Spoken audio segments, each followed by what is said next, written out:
दिगंबर जैन संप्रदाय के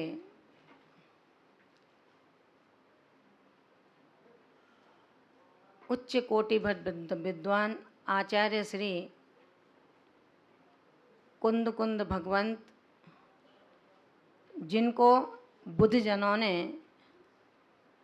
कलिकाल सर्वज्ञ कहकर के पुकारा था, उनकी श्रद्धा, उनकी भक्ति, उनका समर्पण और उनकी दृढ़ आस्था का बिगुल आर्य खंड से लेकर विदेश क्षेत्र तक गुंजायमान होता था। ऐसे महत परमोपकारी आचार्य कुंद कुंद भगवंत के युगल चरण कमलों में हम सभी नमोस्तु निवेदित करते हैं और उनके इस अतुल उपकार के लिए श्रद्धा से स्मरण करते हैं, जिन्होंने जैन जगत के लिए भव्य आत्माओं के मुकुलित मन कमल को विकसित करने के लिए ऐसा आध्यात्म और ऐसा सिद्धांत, ऐसा श्रावकाचार हमको दिया, जिन्होंने हमें संक्षिप्तता में दिया उपदेश कि षट आवश्यक तो महत उपयोगी हैं ही, लेकिन हे श्रावक भव्यात्मा, हे साधु साधक, उन षट आवश्यकों के साथ साथ यदि उनमें से भी हम अंतर्भाव के साथ में घटित करना चाहें तो आचार्य भगवंत ने कहा कि दान और पूजा कभी करना मत भूलना। यदि दान और पूजा कर लिया तो तेरी आत्मा का जो किट्ट काल में युक्त है, अनादिकाल से भ्रमित है, अतुलित शक्तिमान है, ऐसी उस आत्मा की प्राप्ति के लिए तू परमात्मा का स्तवन, पूजा, अर्चना और जो भावी परमात्मा हैं, सिद्धालय में विराजित उस सिद्धों के जो लघु नंदन हैं, अरहंतों के जो वंशज हैं, ऐसे चलते फिरते धरती के देवता दिगंबर मोक्ष मार्गी रत्नत्रयधारी साधकों के लिए हे भव्यात्मा तू दान दे देना, ताकि ये मोक्ष मार्ग निर्बाध रूप से पंचम काल तक भगवान महावीर के धर्म की ध्वजा को निरंतर प्रवाहमान करता रहे। क्योंकि कहा है तीर्थंकरों की वाणी कभी मिथ्या नहीं होती है। आपके लिए सिर्फ उपदेश है। यदि आपको भी ये दम्भ हो जाए, यह अहंकार हो जाए कि यदि मैं दान नहीं दूंगा, अरहंत की प्रतिमा की पूजा नहीं करूंगा, सिद्धों के अनंत गुणों का स्मरण नहीं करूंगा, तो भगवान महावीर के धर्म का ध्वज नीचा हो जाएगा। आचार्य भगवंत कहते हैं, रे हठी श्रावक, तू कितना भोला है। क्या तेरे पूजा, स्तुति, वंदना, चैत्यालय में ना आना, चैत्यालय ना बनाना, चैत्य विराजमान ना करना, इससे भगवान महावीर का ध्वज कभी नीचा हो सकता है? ये तेरे मूढ़ मति की एक व्यथा है, जिसको तू छोड़ दे तो ही अच्छा है। नहीं तो ध्यान रखना, सर्वशक्तिमान था, त्रिखंडाधिपति था, सब कुछ तो था उसके पास, सिर्फ नहीं था कोई, तो कोई मार्गदृष्टा नहीं था, कोई गुरु नहीं था। जब तक गुरु अपने जीवन में नहीं होते हैं, तब तक हमारा जीवन अंधकार में रहता है, तब तक हमारा जीवन खोटी संगतियों से भरा हुआ रहता है। गुरु ही ऐसा द्वार है, गुरु दीवार नहीं है। गुरु ही ऐसा द्वार है जो हमारे हर मोटे पत्थर, छोटे कंकड़ों को शोधन कर करके हमें परम विशुद्धि दे देते हैं। ऐसे परम वीतरागी आचार्य भगवान कलिकाल सर्वज्ञ जैन साहित्य के उत्तम सजेता कुंद भगवंत के इस रैणसार ग्रंथ के माध्यम से श्रावक और यति कर्तव्यों का जो उन्होंने ज्ञान परोसा, उसमें कोई उनकी मेघा नहीं है, उनकी मनमानी नहीं है, उनके अपना कोई सिद्धांत नहीं है। उन्होंने समय समय पर हमें कारकों में ये दिखाया कि जो भी कहा जा रहा है वो जिनु दिट्ठम, जो जिनेंद्र देव ने कहा है, जो जिनेंद्र देव का उपदेष्ट है, बस वो ही मैं आपसे कहता हूँ। आचार्य भगवान जो इतने विद्वान थे, 84 पाउडों को जिन्होंने लिख दिया हो, ऐसे उद्भट वेत्ता भला मनमानी कर सकते हैं?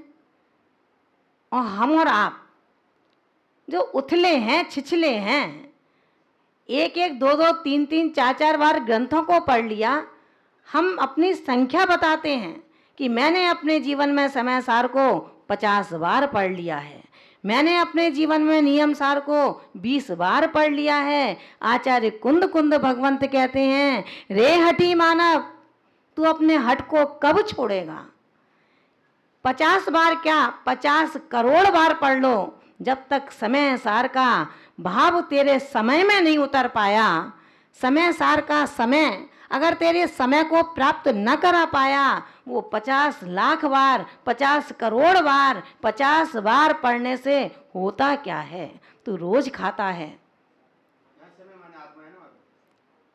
तू रोज खाता है। समय माने आत्मा भी है, समय माने शास्त्र भी है, समय माने गुरु भी है।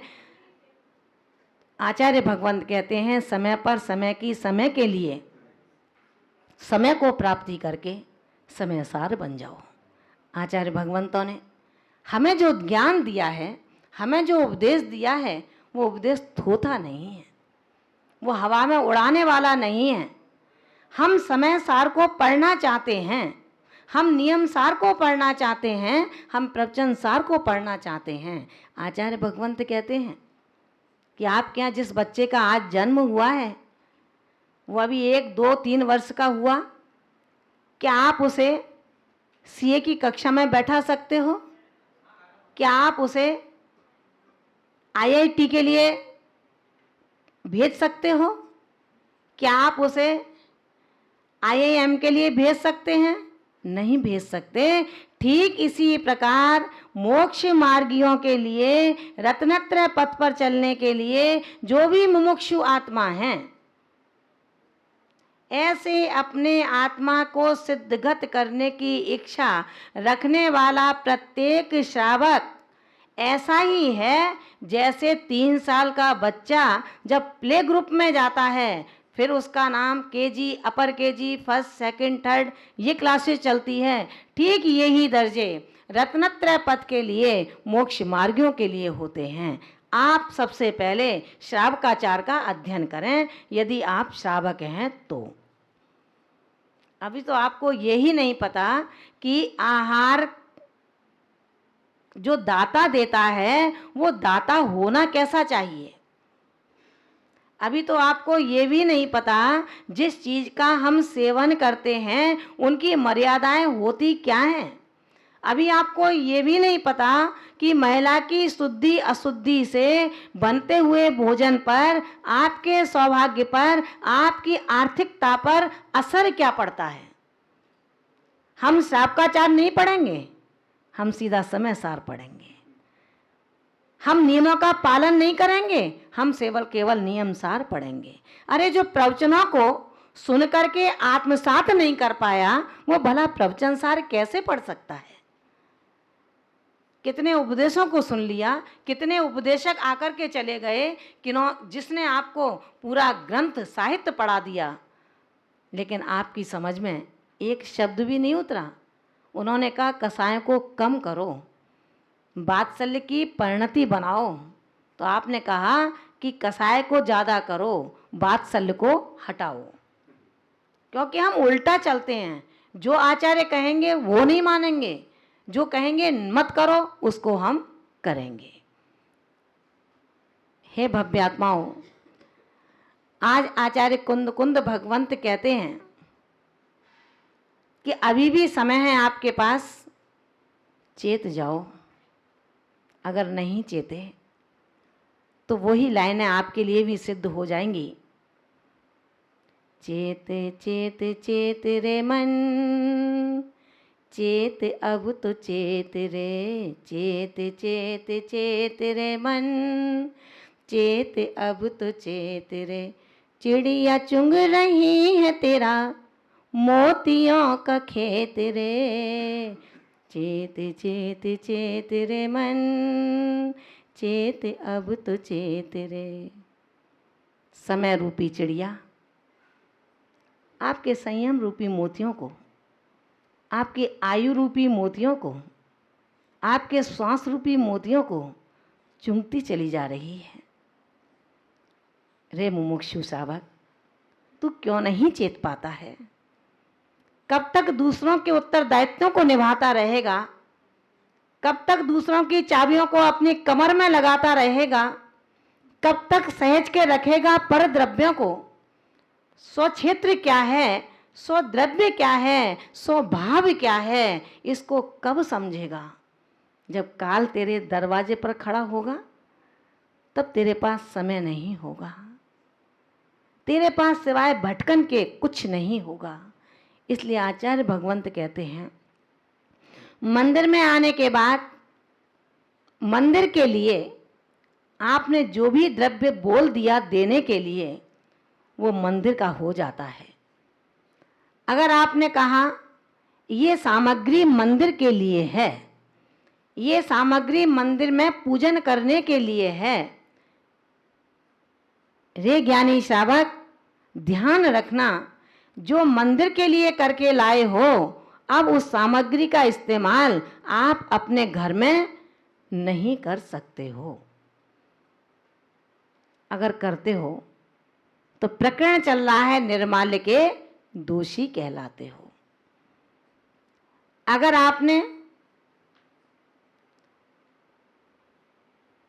पूजा दान की सामग्री को, जिनालयों के जीर्णोद्धार के अवशेष धन को, पंच महाकल्याण प्रतिष्ठा के बचे धन को, तीर्थ यात्रा ले जाने के बाद बचे धन को यदि निजी अपने लिए, अपने मित्र के लिए, अपने रिश्तेदारों के लिए करते हो तो आप निर्माल्य के दोषी कहलाते हो।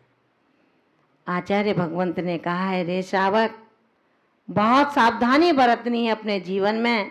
ये पुरुष पर्याय, जैन कुल, आर्य संगति तुझे बड़े मुश्किल से प्राप्त हुई है। आंख मिचने के बाद तेरा ये हंस कहाँ निकल करके जाएगा तुझे भी नहीं पता और तेरे घर वालों को भी नहीं पता है। उन्होंने कहा, दान और पूजा आदि के द्रव्य को अपहरण करने वाला श्रावक जो दुखद परिणामों को भोगता है, आज आचार्य भगवान 33वीं कारिका में हमें उसका उपदेश देते हैं। पुत्र कलत विदूरो, दारिद्रो पंगु मूक बहिरंधो,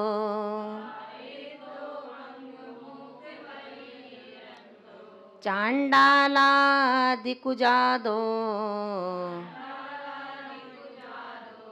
पूजा दानादि दब हरो,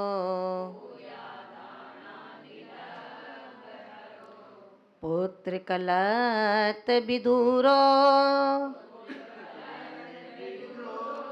दारिद्रो पंगु मूक बहिरंधो,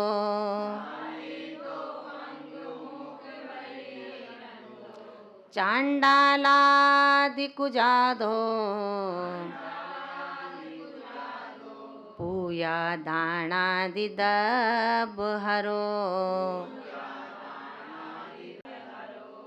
आचार्य भगवान ने कहा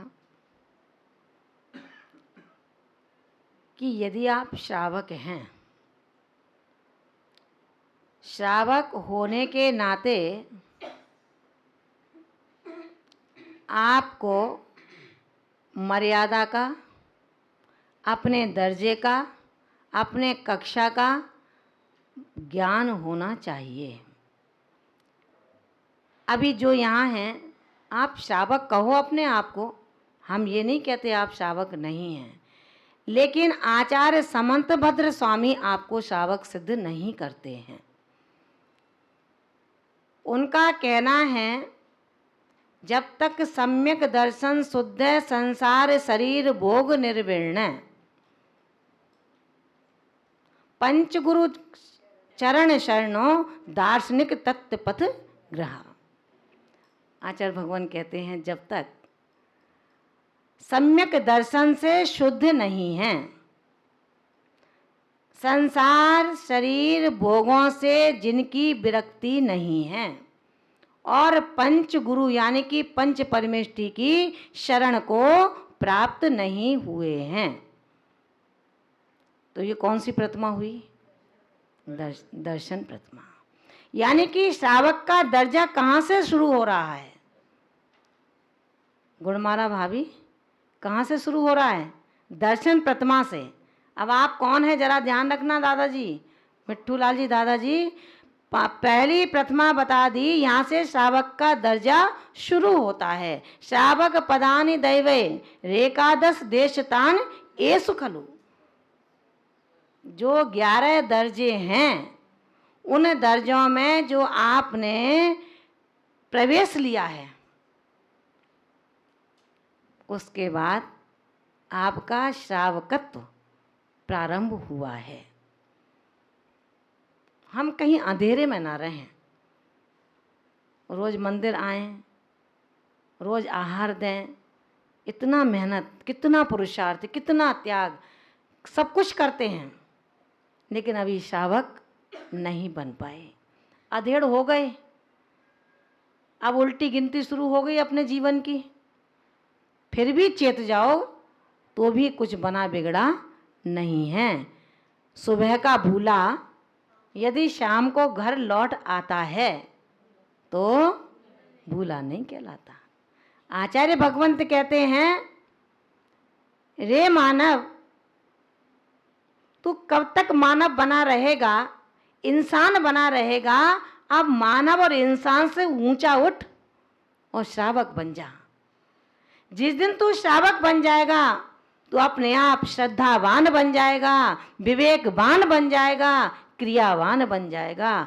फिर तुझे कुछ कहने की और सुनने की आवश्यकता नहीं पड़ेगी, क्योंकि अब तेरे अंदर 7 उन गुणों का समावेश, 8 उन गुणों का समावेश हो गया, जो गुण तुझे धीरे धीरे धीरे धीरे मोक्ष मार्ग की पगडंडी से मोक्ष स्थान तक पहुंचा देंगे। आचार्य भगवान कहते हैं, इस विवेक के साथ जो हमने दान बोल दिया, जो हमने धर्म की क्रिया की, उसका अधिकार सिर्फ मंदिर को है। अगर राशि बचती है तो मंदिर उसका स्वामी है, और यदि सामग्री ज़्यादा चढ़ती है तो माली उसका स्वामी है। अपन कोई रास्ता नहीं निकाल सकते कि ज़्यादा श्रीफल चढ़ गए तो कहीं और दे दो इसको। ये रास्ते निकालने का कर्तव्य हम श्रावकों का, आप श्रावकों का नहीं है।